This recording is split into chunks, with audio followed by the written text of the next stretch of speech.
big, exciting new theater restaurant right at Sunset and Vine in Hollywood. Only 6 months ago, I left Paris. A showman with a big idea. Not a franc to back it. Back home, I met a jolly little millionaire who looks and acts, well, kind of like Santa Claus. He went for my big idea. My name is Dan Bradley. And here it is, the Moulin Rouge. It's empty now, but in an hour or so, it'll come aglow. All the magic of an opening night. One last rehearsal on the mood number, girls. On stage, everybody.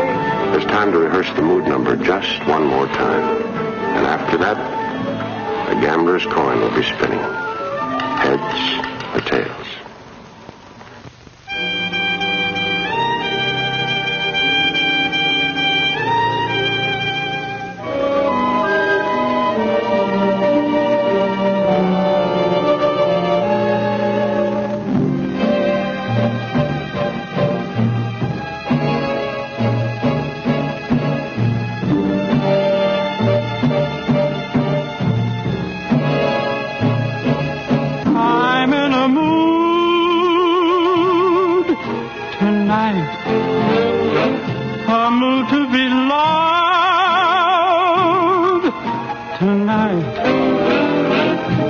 Try to conceal it.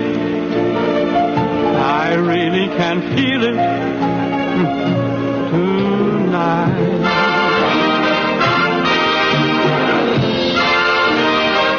I want you to hold me tight. Who knows if it's wrong? All right. I feel so romantic. It's driving me frantic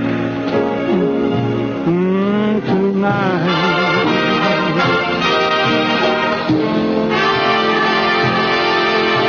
You know we had a date and yet I'm here all alone. You know I'm gone away, but honey, why don't you phone? I'm in a mood for love tonight.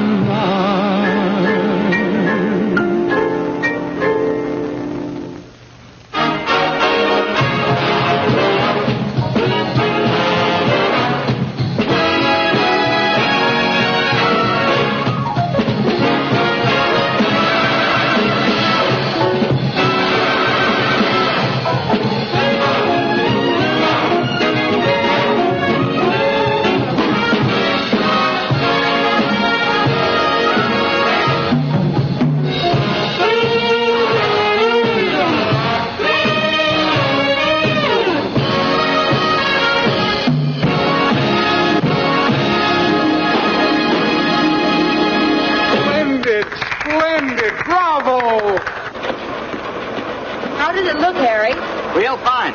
You'll have an audience next time. Do as well in front of them and we're in business. Oh, that was excellent. Keep pouring it on, honey. Here comes Mr. Moneybags in person.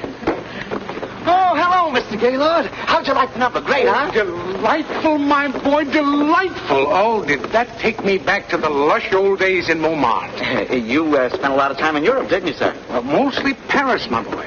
And, you know, I consider the show that we're giving tonight as my small tribute to that lovely city. Oh, I can't thank Mr. Bradley enough for allowing me to finance it for him. Dan Bradley's lucky. There ain't many backers like you. You're really doing this in style. If anything, it's too expensive. My dear boy, expense is never a problem. Quality is the watchword. Quality and splendor. And I like to think of splendor as synonymous with the name of Alfred Gaylord. Yes, sir. Harry! Harry! Yes, Margaret? Tell Dan Bradley I want to see him at once. Margaret's on a warpath again. Yeah, well, where is Mr. Bradley? Last-minute details, I guess. Curtain time is 8:30, you know. Yep. I'll see the lady. Yes, sir.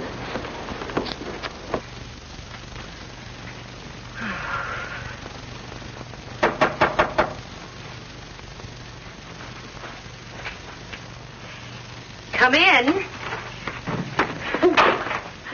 Oh, Mr. Gaylord, I'm so sorry. I thought it was that darling producer of mine. Did I hurt you? Oh, my dear, of course not. As a matter of fact, I admire temperament in young ladies. It reminds me of the Countess Dubois in Paris. The Countess Dubois? Yes, she used to eat wine glasses when she was angry. Now, what's the trouble, my dear? Well, it's Dan. You see, he talked me into going into this production, and now... With good reason. You're a very important star. You're our star. Well, then why doesn't he treat me like one? Why doesn't he dress me? Nobody dresses me. They don't? Well, I'd be very happy to. I mean... Mr. Gaylord, Mr. Bradley sent me down to see you about this bill. Sir, you have interrupted. Sorry. Well, your apologies accepted. I'll see you in a moment. Now, my dear, about your costume, what seems to be the trouble? These rabbit skins. Where did Dan Bradley pick these up? In a rummage sale? I agree with you, my dear. You know, that's the one fault I find with Mr. Bradley, his inability to spend money. But now, don't you worry. I shall comb this city and find, or better still, I'll phone to Paris, have them fly something over for you. But you shall have the best. Oh, you're wonderful. Thank you. Now, what do you want? Mr. Bradley told me to see you about a check. A check?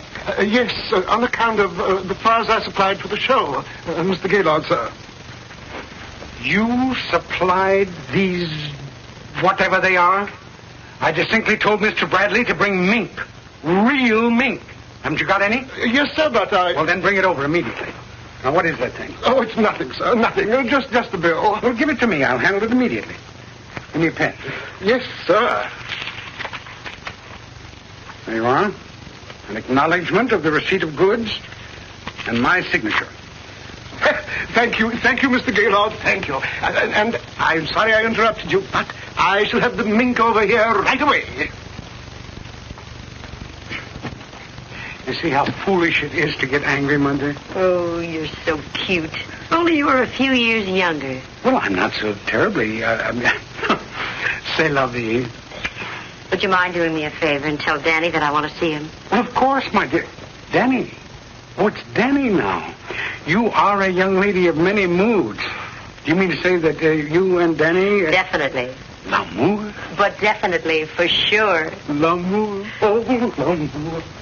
I shall have Mr. Dan Bradley over here immediately, no matter how busy he is. Danny, are you sure you know what you're doing? But definitely. But definitely? For sure. You know something, honey? You're the first scenic designer I ever saw that I wanted to kiss. Yeah, but lady scenic designers aren't too easy to find. Let me go, Danny. I got to finish my Eiffel Tower. Uh-huh. Show opens tonight. I haven't got much time. For what? To ask you to marry me? Oh, fine time to ask me. Look, I know this isn't the time or the place, and it's not much of a proposal, but I love you, Ruth. Oh, Danny, I know you do. Well, I'll think about it. Well, think about it. I'll give you just until you finish your Eiffel Tower. Danny, this is a real scary thing you're suggesting. What do we live on? You haven't got a quarter. Yeah, but I got a beautiful backer named Gaylord. And what about your beautiful star, Margaret? Margaret? She looks at you like it was mating time on the backyard fence. Margaret doesn't mean anything to me. But you mean a lot to Margaret. After all, Danny, she is the star of the show. What's she got to do with us? If Margaret ever took it into her vocalizing head to walk out on the show. Oh, Danny, don't you see we've got to wait? I want to tell Margaret about it. Danny, don't be a fool. I can't help it. Daniel! Yes, Ruth, I think it's a very good idea about the tower. I would... Oh, hello. Well, it's a wise man who checks on every little detail. But you look remarkably calm for a man who's going to open his show tonight. My show? Sure money, Mr. Gaylord. Oh, now. I'm very happy with the whole thing. You know, this is a fine idea of his. Bringing a breath of the continent.